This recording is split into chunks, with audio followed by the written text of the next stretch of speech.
Hey guys, it's Wired. I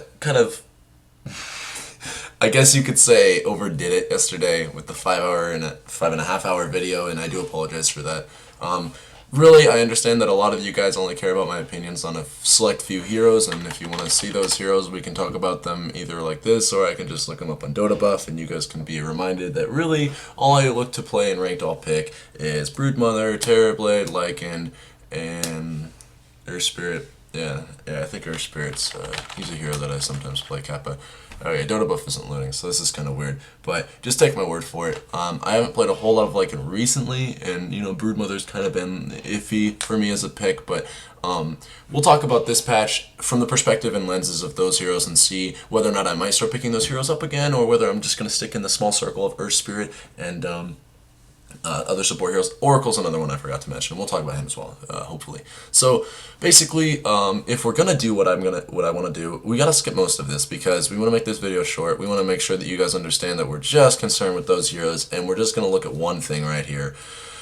Well, I guess two. It's kind of looking at two things. Melee creep experience reduced and the range creep experience increased. The important thing to note here is that the range creep is almost worth half the wave. Half the wave is about 110 XP, and the ranged creep is worth 20 less EXP than that.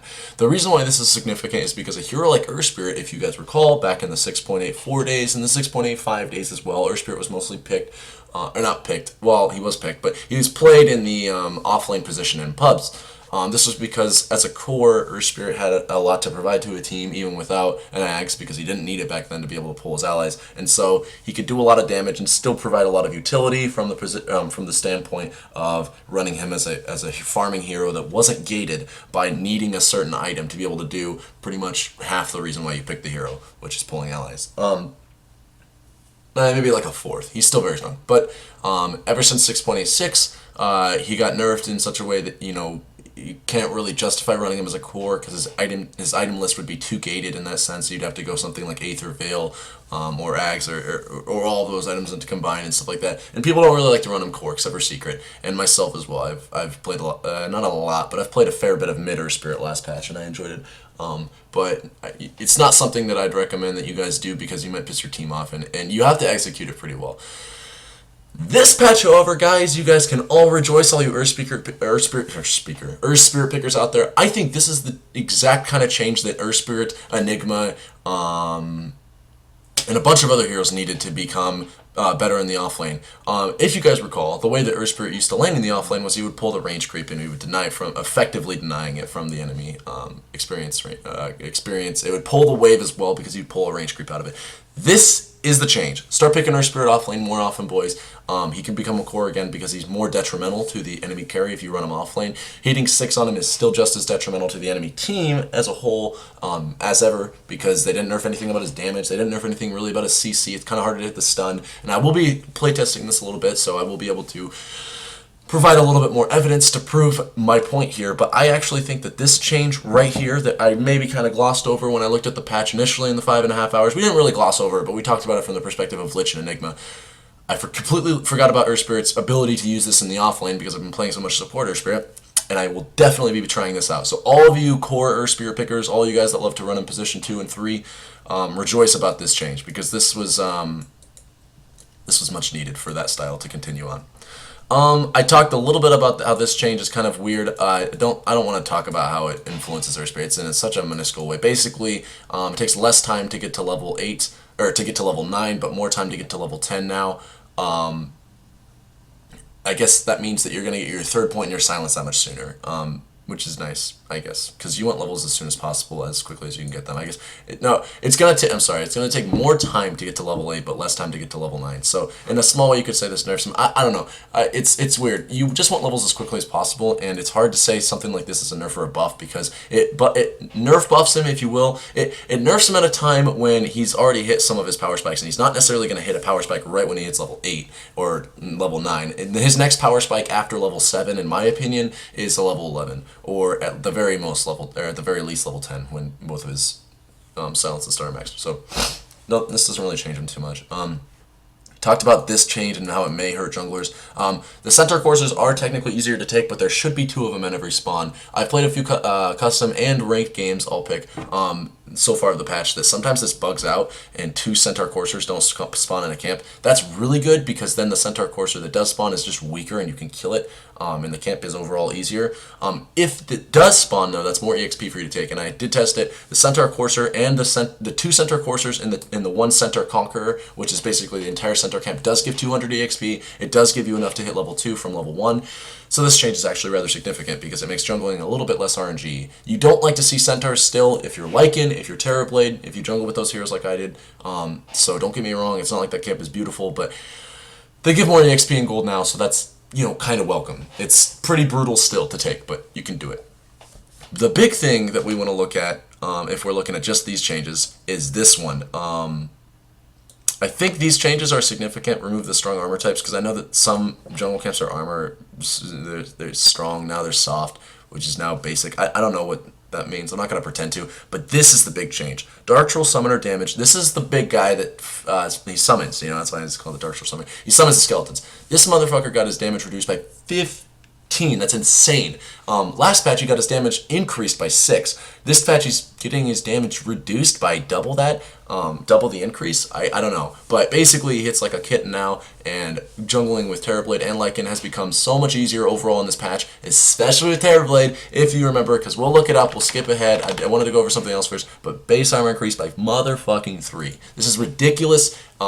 I played Terrorblade safe lane just because I don't want my teams to rage, and I just want to test out Terrorblade now, but I will probably be playing him jungle a bit this patch too. Rest assured, watch the stream if you want to see that. If you want to see that work at the 5K, 4.8K, 4.9K, whatever I hit this time around bracket, watch the stream and see that work, because it will work.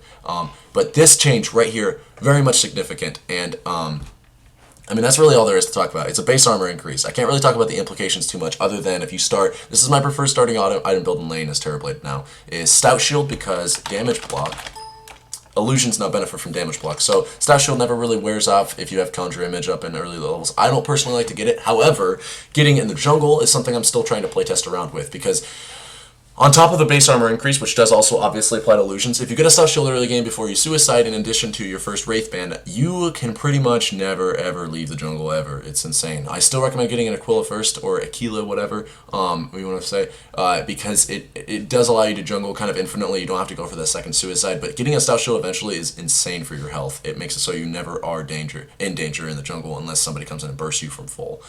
It's crazy. So we'll do more playtesting with that, but basically that, in addition with the base armor increased by 3, makes it so that Terrorblade's PDR, physical damage reduction at level 1, is something absurd like 36%.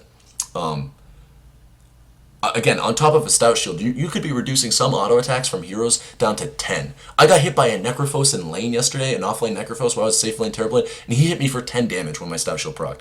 That's ridiculous. Terrorblade has a 2 health regeneration rate per second, which means after 5 seconds, I didn't even feel that auto. It's absurd. And you can control the creep wave. That's the big reason why I get Stout Shield and Ring of Protection, is to eventually build into an Aquila. I don't get Poor Man's Shield that much because I'm strapped for slots, but you can control the wave very easily with starting those items. Anyways, moving on. Implications of these items. I have not tried Echo Saber on Lycan. I haven't tried it on Terrorblade. I've heard some good things about this item with like Lycan and stuff. I will say it does give you a nice, healthy amount of assortment of stats. Intelligence is always welcome, and maybe it's the deterring factor from like not getting power treads on Lycan, is if you just rush this item, you don't need power treads maybe. The attack speed is kind of nice. Damage is kind of nice. Strength is kind of nice. Keep in mind these are all for the for the items cost of almost 3,000 gold. We're gonna say 2,500 gold. Actually, it's not 3,000. It's 350 off 3,000. I'd be kind of doing it an injustice. You're getting some mana. You're getting some stats, which the stats are definitely welcome. But you've got to have a damn good active to make this worth it over getting like your Necro sooner. And I think maybe the active is nice enough. It definitely turns you into a fighting monster, and technically speaking, it also turns you into a ratting monster as well, if you want to say. It causes melee attacks to attack twice in quick succession. If you're hitting like a truck, then you're hitting twice like a truck, and it has a 5-second cooldown. You can probably hit a tower twice with this, which means you can hit a tower 4 times with this, as in place of 2. Blightstone, this is a really good item. I would love to see how this can work in ratting strats, like with Lycan. Picking an early one of this up, as well as going for your Necro 3 as soon as possible, might be the new build on Lycan. I'm really interested. I wouldn't get this too much on Terrorblade. Your strap for slots would obviously not get this on Earth Spirit, although maybe I would. I don't know. I might get this on Air Spirit in a roaming situation. Hard to say. Infused Raindrops. These, I haven't played around with this, but this item looks insane. And for all the heroes that I play, it looks insane on. Like in early game, maybe it's not that insane on, but I will definitely say that for Terrorblade, this is obviously insane on. Hopefully we don't need to talk about that too much because I do have to go to school in about 30 minutes. But this is insane because Terrorblade's biggest weakness is magic damage. He's got 10 freaking base armor at the start of the game. You don't care about physical damage that much or physical burst. This item is insane for Terrorblade. Gives you almost one whole mana regen. That's more than a Basilius ring for half the cost. Doesn't give you any armor, but you already got 10 armor. I don't know. It's insane. It's insane for the kind of hero that Terrorblade is. I will definitely say that. It sucks that it takes up a slot, but of course it's an item. Of course it does. But it looks like the usefulness of this item is mostly like the mid to early game team fights, and that's when you can afford it as a slot item, if nothing else. This item's cool, and I can't wait to try more of it. Windlace, I've been thinking about getting this on like Earth Spirit just to keep up with heroes because you did get a 10 movement speed nerf. This plus Orb of Venom, and you can abuse the auto attacks. It's not even too much movement speed because you can auto attack them. Excuse me, 1 second. You can auto attack the hero that you're trying to gank, move in front of them, block them, and get another Orb of Venom auto attack on them. Windlace is a great item, and it's nice that you can get it in the side shop. The unfortunate aspect of this, that is going to sound stupid, but the unfortunate aspect of this is that on a support Earth Spirit, this does cost quite a lot of gold. So getting an Orb of Venom in tandem with this is going to be kind of difficult, because you want to get roaming at level 1, 2, 3. You don't want to get roaming at level 4 after you've pulled a few creep waves into neutral camps to farm neutral camps. Like, you want to get out there and start causing a commotion. So this is kind of a hard item to get on those heroes. I will say building into drums and mules is a great build path, and this item overall is probably amazing. 20 freaking movement speed is a lot early game, and it makes any hero, bar Crystal Maiden and Invoker, usually as if they had a boots. Usually, like it's a lot. It's very significant movement speed. Hurricane Pike.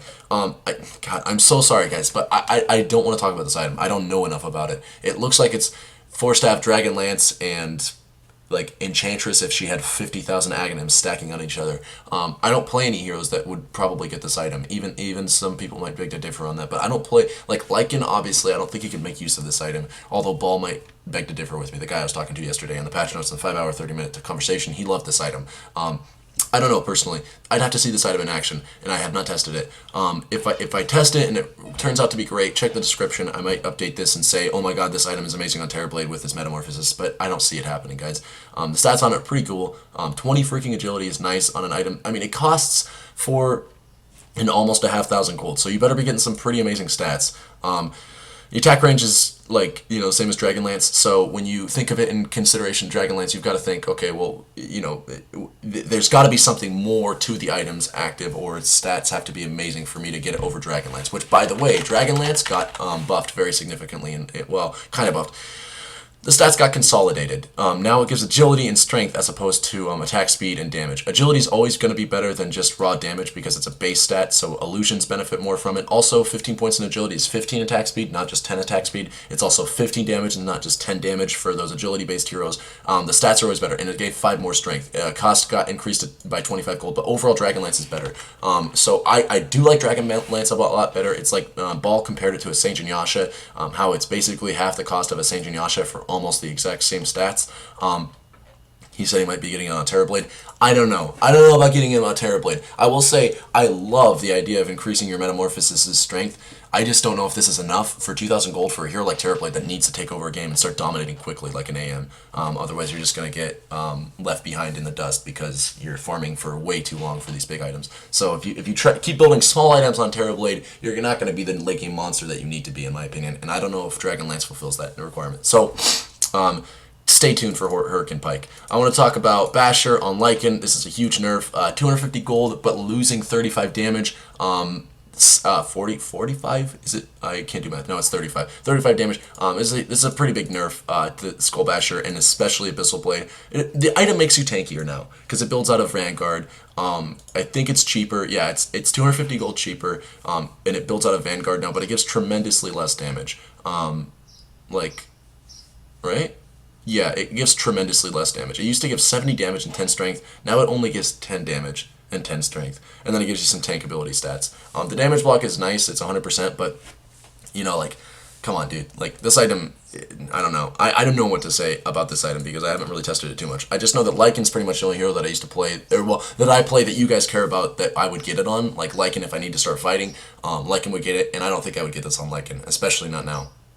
But even before Abyssal Blade, because I like to do the rat thing, and Abyssal Blade wasn't really that much of a ratting item. It's nice, you know, if you gotta kill, if you're concerned with one person TPing back and stopping your push because one person was strong enough to do that, you need to kill one person, because Lycan can always kill one person. What Lycan was afraid of is the multiple people, and now I can't even get this item, I don't think, to kill, you know, one person because it's just so bad. The stun is like really what you're buying it for. Tank ability stats. Why would you buy a damage item for tank ability? I don't know. I don't know about this item, dude. It seems like it got nerfed, which it didn't need. Aether Lens, small nerf to it. Intelligence got buffed in a weird way as a stat. You buy it and you get spell damage now. So Aether Lens got nerfed, I think, to compensate for that. I'm not entirely sure if it was for that reason. But basically, Aether Lens now, 5% damage. You really got to be buying it for the spell range increase. There's no other, you can't make any other excuses. The item's still great, though, I'm pretty sure. I will probably still buy this item on Earth Spirit in select situations, even though, you know, I talked about it before and don't want to talk about it too much in depth. Armlet, we're not going to talk about Armlet. I didn't really talk about the Broodmother implications of these items, but give me a bit. Maybe we can get into those. Broodmother does have some implications for some of these items. Armlet, we don't talk about Armlet because I don't get that really on any of my heroes. You can talk about it on Terrorblade or whatever, but we're not going to do that. It's nice. This is a really nice buff. I will say that for the item. If you want to get it on like Terrorblade or something, this is a very nice buff to it. You'll have like 8 extra armor than you would last patch if you play Terrorblade this way. 3 base and then the 5 armor from the active. Blade Mail, huge buffs to this item, even though some people might like not understand it. No longer ignores spell immune units. Basically, this affects spell immune units unless they have a BKB and they're dealing magic damage to you. Then it gets ignored.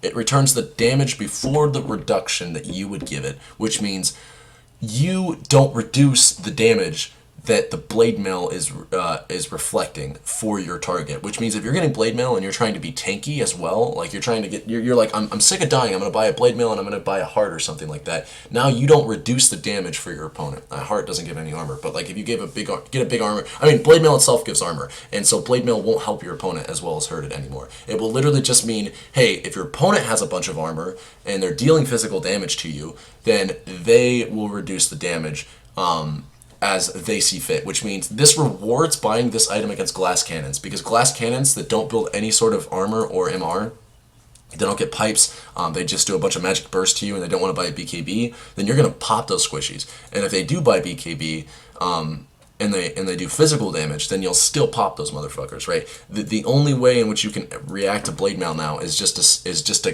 quit dishing out what you serve unless you can take it yourself. You get that little entendre there, Kappa. Bloodstone got buffed. I'm sorry. I don't really buy this item on any of the heroes that I play, but you know, Storm, you know, whatever, incoming Kappa. Butterfly, Flutter cooldown. I've tested Butterfly on Terrorblade. I still don't really like it, but I prefer Ethereal Blade, but you know, Butterfly's getting buffed ever so slightly. Actually, Butterfly got buffed rather significantly. I'm not going to lie. All of the items that Butterfly builds into got cheaper, and let's talk about that real quick if we can. So, Talisman costs 100 less, and what's it called? Not Ogre Club. Freaking Quarterstaff, I think. Quarterstaff isn't any cheaper, but something else is cheaper, I think. Eagle Song? No. Why is Butterfly cheaper? I don't know. Butterfly's cheaper by, I guess, 100 gold. It feels like Butterfly's No, Butterfly's a lot cheaper. I know that. Butterfly costs, it was like 6,200 and now it costs like 5,700. So I don't know how Butterfly got cheaper. I can't remember. I can't think right off the top of my head how Butterfly got cheaper. But Butterfly's cheaper, boys. And it's becoming a better item. On Terrorblade and Broodmother, maybe you'll get it. Broodmother usually has better items to buy, and Terrorblade usually has better items to buy. But you know, super late game, maybe you'll get this. It's just that Terrorblade already has so much armor, so he doesn't need to mitigate more physical damage with the evasion. The damage provided is nice, but I personally like Ethereal Blade more. With Broodmother, I don't like to build her as like a raw right-clicking hero. I like to, if I get right-clicking items, it's usually in the form of like Orchid or Diffusal Blade or something like that. Items that have actives that can help her either 1v1 or escape, you know, if dust hits her. And by the way, I wanted to talk real quick about Tome of Knowledge. This item is super cool. It's super selfish. So if you start taking over a game and you want to just mute all chat, you can start buying this item to help you carry more. But more realistically, Oracle and Earth Spirit should look out for this item because the way I see this item, it is a 10-minute, oh my god, I'm behind because I was roaming so much and we never amounted to any kills. Let me buy a Tome of Knowledge to increase my EXP so that I don't fall and lag too far behind. This item looks great. I'm very glad that they're adding something like this for supports. I think it's for supports. But in solo queue, I'd buy this no matter what on any hero. Screw my team, right? Kappa. I'm just kidding.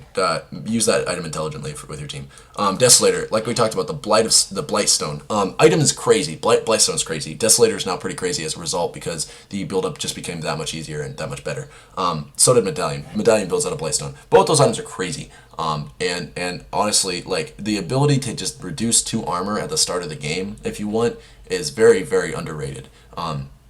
With Blightstone. So we should actually scroll to Blightstone real quick if I can. Where is it? Where's Blightstone? It's a new item. Crap. Yeah.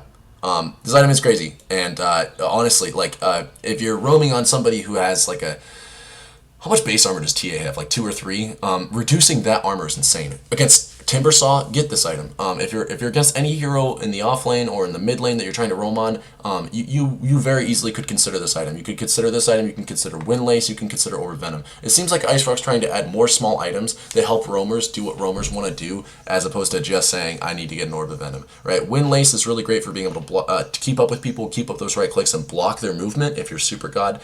And Blightstone's just good if you're just a kind of an okay God, like Super Saiyan 2. You know, you're not Super Saiyan God. I can't micro and block their pathing, but I can definitely get right clicks on them. Sometimes Blightstone might be better, so consider this item. And as a result, consider Desolator more.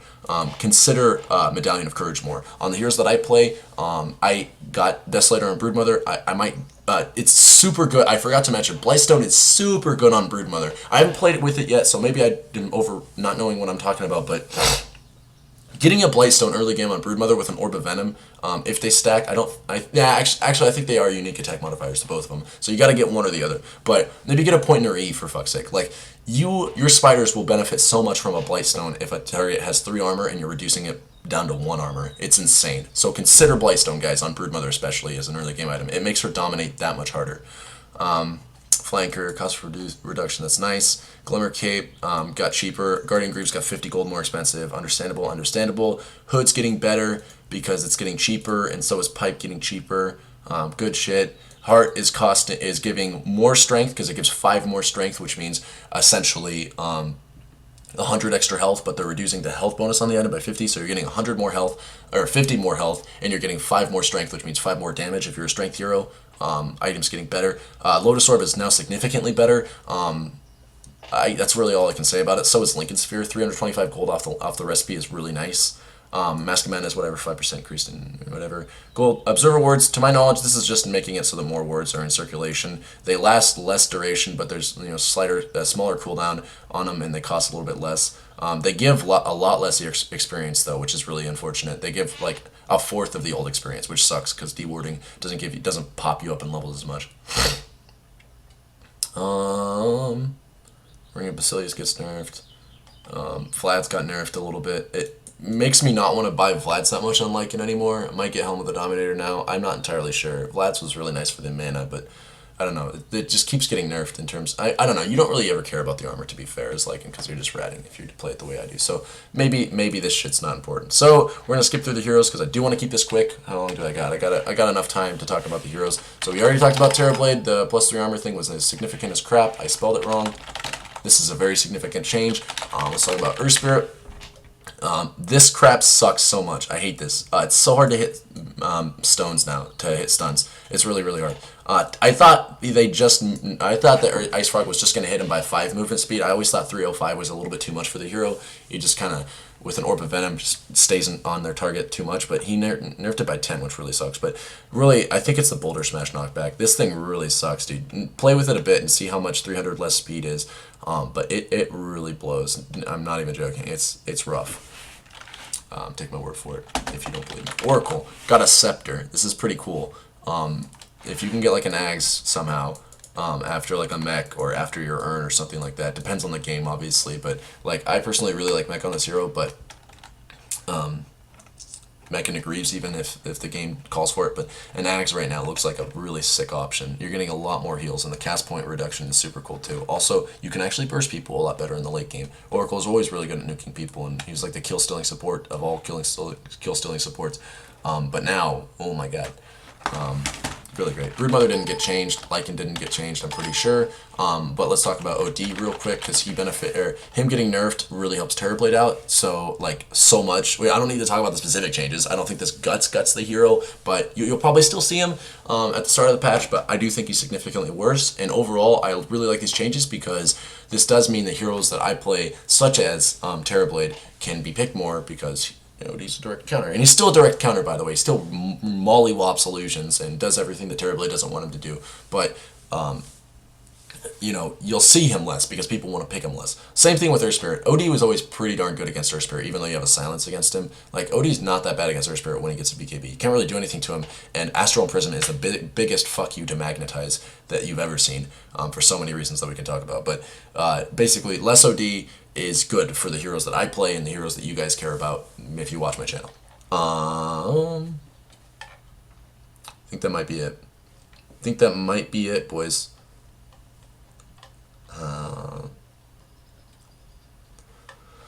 Yeah, Meepo too, I guess. Some of you guys know that I play Meepo. Most of you guys probably don't care, but base damage increased by 4. That's really 8 at level 3 because 2 clones. This is really sick. I always thought Meepo has like low base damage, and I mean, it's understandable because he's fucking Meepo. He's got 50,000 of himself, but a base damage increase is really nice for a hero like that who really wants to get those early game auto attack or last hits down, so he can get like his boots, his bots, his bottle, all that crap. He just wants to farm, and until you hit level 3, it's like I can't even ever do it because I just got such low base damage.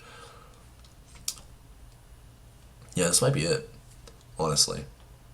Void nerfs are nice. I like to see those. Overall, I think he got nerfed. I mean, he got buffed in some very small ways. Arc Warden changes. I talked about that in a long video if you want to know that. Veil got nerfed, that's right, but only by 6 int, which really does suck, but it doesn't sting as hard. It's still a great item, okay guys? Still buy Veil. It's great. TP's got cheaper for supports. That's awesome. Smoke kind of got a small buff. That's cool. Yeah, I think that's it, guys. So I'm going to get out of here. I wanted to keep this video brief, and I hope I accomplished that. Hopefully you guys learned something. Hopefully you guys don't get mad at me for 5.5-hour videos when I make videos like this that should quench all of the desires of your knowledge when you guys subscribe to my channel. Just skip over the 5.5-hour videos. I make those videos because there is a demand for those. Some people really enjoy my voice for some reason, and they want to listen to me talk on end. I'm kind of in that category in a very weird, conceited way. I like to hear myself talk sometimes, and conceited or whatever you call me. But that's why I made those videos, is for the people that want to see a long, in-depth analysis. Please just don't rage at me when I make those videos. Skip over them. Unsubscribe if you want to, okay? Like, I'd really appreciate it if you guys would respect the people that do appreciate those videos. But I'll always make videos like these that just kind of briefly, well, as briefly as what 18 minutes is, 28 minutes, as briefly as 28 minutes is, I'll always make videos like these to kind of compensate that we'll just talk about the things that you guys care about. So anyways, thank you very much for watching. I appreciate it, and have a good day.